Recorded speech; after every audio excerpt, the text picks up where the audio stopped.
presentation. After successful handling of the cataract, the final step is in implanting the lens. And we have a wide choice of lenses, wide choice of injectors now. So who better than Dr. Vijayalakshmi, who's the course director of phaco training at Comtest Eye Hospital and a well-experienced phaco and refractive surgeon, to take us through the problems that can be encountered during implanting an IOL. Over to you, Dr. Vijayalakshmi. Thank you, sir. Okay, a very good morning to all of you. Now we have done a meticulous and a superb phaco surgery. The nucleus is out, cortical wash is done. Now we are going for the IOL implantation. So certain problems we have seen with our trainees is implanting the IOL. So before loading the IOL, check the optics, haptics, and the insertion system. As already mentioned in the previous talk, each lens has got its own design and its insertion system. So you must be well versed with it. Get that training or an advice from the manufacturer also. Check the movement of the plunger into the cartridge. The plunger should go directly to the center of the lumen of the cartridge. So please make sure it is moving smoothly. Here you can see different IOLs has got different, as I mentioned earlier, different cartridges. In this, you can see the optic and the haptic should be tucked into the ridges of the cartridge. It should not be overlapping or overriding. In the second case, what you have to do is you must fold the leading haptic onto the optic and only load it. So each lens has got its own design, and push it nicely into the cartridge with the plunger, and again see that the plunger is not overriding over the lens. It should gently push it through the cartridge. See, the leading haptic is folded onto the optic and gently pushed into the cartridge. And see, when you're retrieving the forceps, the lens doesn't come along with it. That also you must make sure. And push it with the plunger nicely to the tip and go for implantation. You can do the IOL implantation either under visco, inflate the globe with the visco, or you can do under irrigation also. Here you can see an IOL implantation being done as a hydrophilic lens. Gently nudge the keratome side. Use a second instrument. Don't keep it in the air like that. Use it. Support the lens via implanting. It's a second lens being implanted. You can do either wound-assisted implantation, or you can go 1 to 2 millimeters into the anterior chamber and gently with the bevel down, gently implant it. And I mentioned earlier, the plunger should not overshoot the IOL, and verify before insertion. Here we can see an IOL implantation under irrigation. You can use a irrigating probe and support the lens while being implanting. A hydrophobic lens being implanted.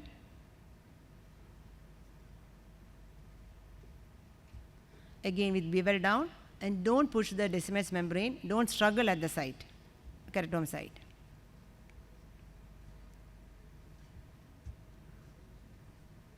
It's the same video, I'm just repeating it.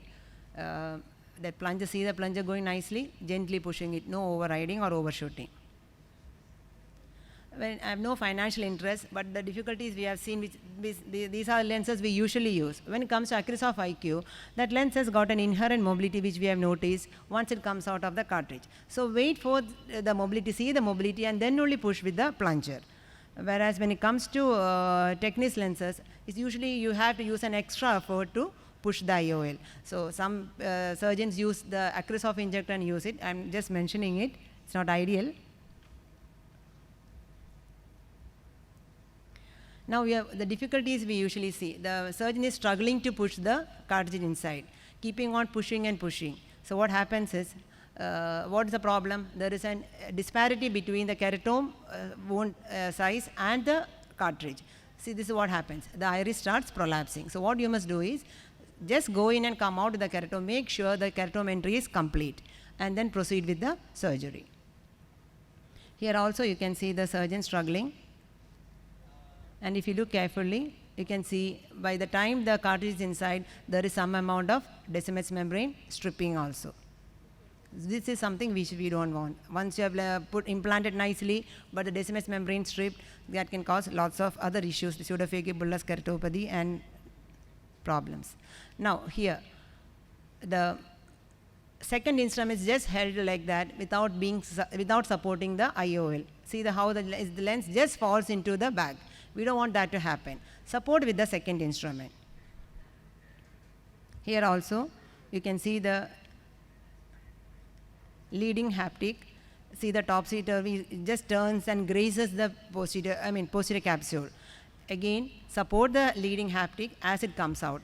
At times we may escape with PCRs, but the chances when it grazes like that onto the PC. The first haptic is gone in nicely, but see the second trailing haptic is caught between the silicone plunger and the cartridge wall.